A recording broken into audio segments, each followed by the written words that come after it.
Assalamualaikum warahmatullahi wabarakatuh. Perkenalkan, kami dari kelompok 2 yang terdiri dari saya Firna Malia dan dengan rekan saya Melani. Pada kesempatan ini kami akan menjelaskan tentang self-assessment. Dan yang pertama akan dijelaskan oleh saya sendiri. Pengertian penilaian diri atau self-assessment. Menurut BPPPS, Pusat Kurikulum Depdiknas 2010, penilaian diri merupakan suatu teknik penilaian di mana peserta didik diminta untuk menilai dirinya sendiri berkaitan dengan status, proses, dan tingkat pencapaian kompetensi yang pelajarannya dalam mata pelajaran tertentu, didasarkan atas kriteria atau acuan yang telah disiapkan.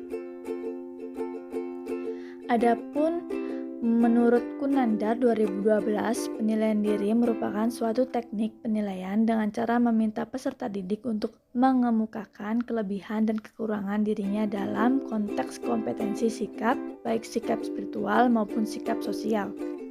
Sedangkan menurut Sudaryono 2012, penilaian diri self-assessment adalah suatu teknik penilaian di mana peserta didik diminta untuk menilai dirinya sendiri berkaitan dengan status, proses, dan tingkat pencapaian kompetensi yang dipelajarinya dalam mata pelajaran tertentu. Teknik penilaian diri dapat digunakan untuk mengukur kompetensi kognitif, efektif, dan psikomotor. Yang pertama ada penilaian kompetensi kognitif di kelas. Misalnya peserta didik diminta untuk menilai penguasaan, pengetahuan, dan keterampilan berpikirnya sebagai hasil belajar dari suatu mata pelajaran tertentu. Penilaian diri peserta didik didasarkan atas kriteria atau acuan yang telah disiapkan. Yang kedua, penilaian kompetensi efektif.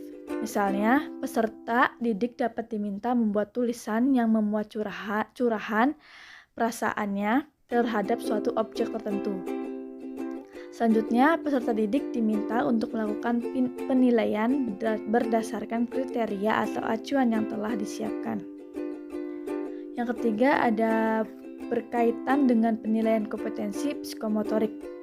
Peserta didik dapat diminta untuk menilai kecakapan atau keterampilan yang telah dikuasainya berdasarkan kriteria atau acuan yang telah disiapkan. Selanjutnya ada macam-macam penilaian diri atau self-assessment. Yang pertama ada penilaian langsung dan spesifik, yaitu penilaian secara langsung pada saat atau setelah selesai melakukan tugas untuk menilai aspek-aspek kompetensi tertentu dari suatu mata pelajaran. Yang kedua ada penilaian tidak langsung dan holistik, yaitu penilaian yang dilakukan dalam kurun waktu yang panjang untuk memberikan penilaian secara keseluruhan.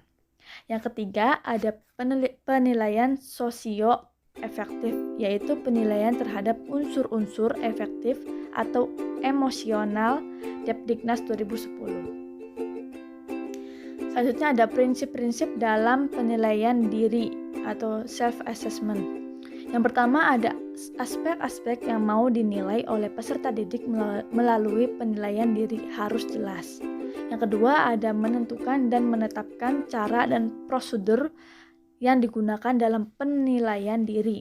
Misalnya dengan daftar cek atau dengan skala. Yang ketiga ada menentukan bagaimana mengolah dan menentukan nilai hasil penilaian diri oleh peserta didik. Yang keempat, ada membuat kesimpulan hasil penilaian diri yang dilakukan oleh peserta didik. Lalu ada keunggulan dan kelemahan penilaian diri. Yang pertama, ada guru mampu mengenal kelebihan dan kekurangan peserta didik. Yang kedua, peserta didik mampu merefleksikan mata pelajaran yang sudah diberikan. Yang ketiga, ada pernyataan yang dibuat sesuai dengan keinginan penanya. Yang keempat ada memberikan motivasi diri peserta didik dalam hal penilaian kegiatan peserta didik.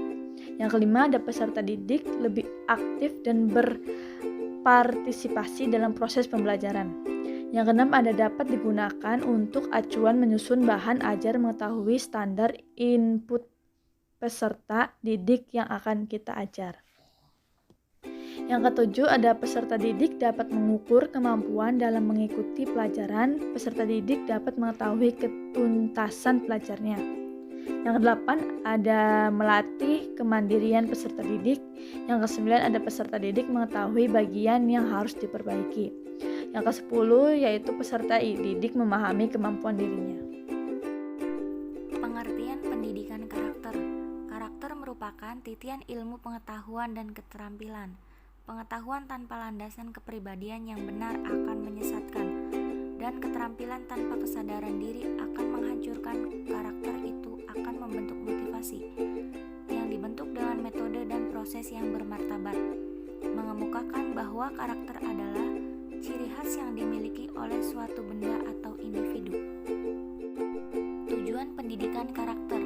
Tujuan pendidikan karakter adalah penanaman dalam diri siswa dan pembaruan tata kehidupan bersama yang lebih menghargai kebebasan individu.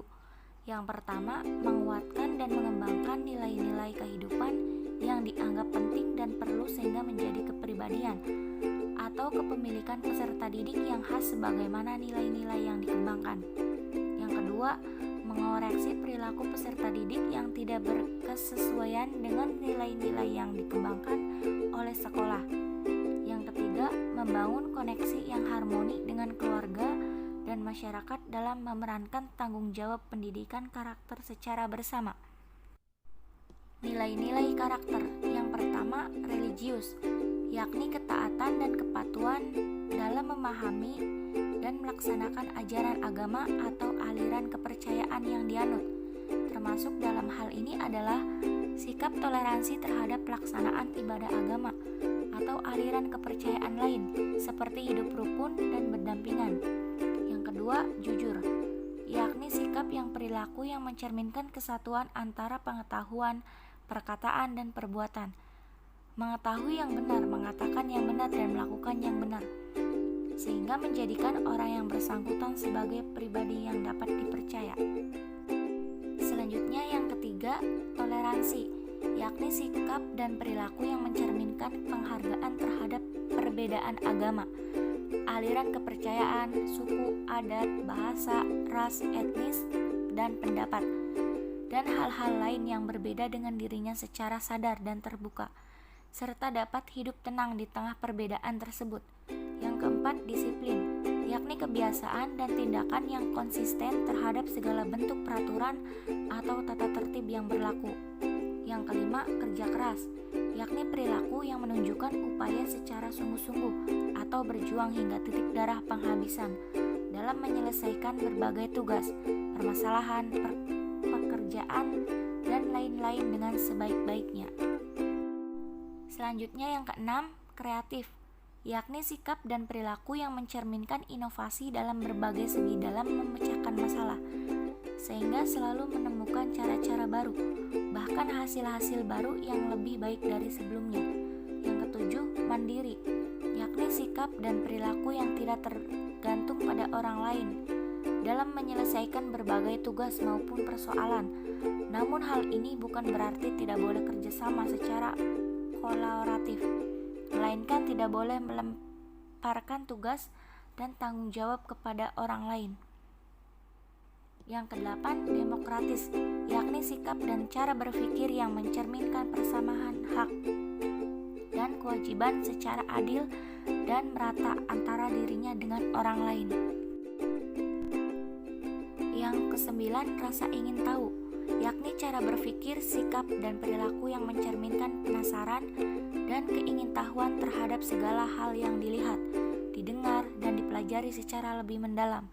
Yang terakhir, semangat kebangsaan atau nasionalisme, yakni sikap dan tindakan yang menempatkan kepentingan bangsa dan negara di atas kepentingan pribadi atau individu dan golongan.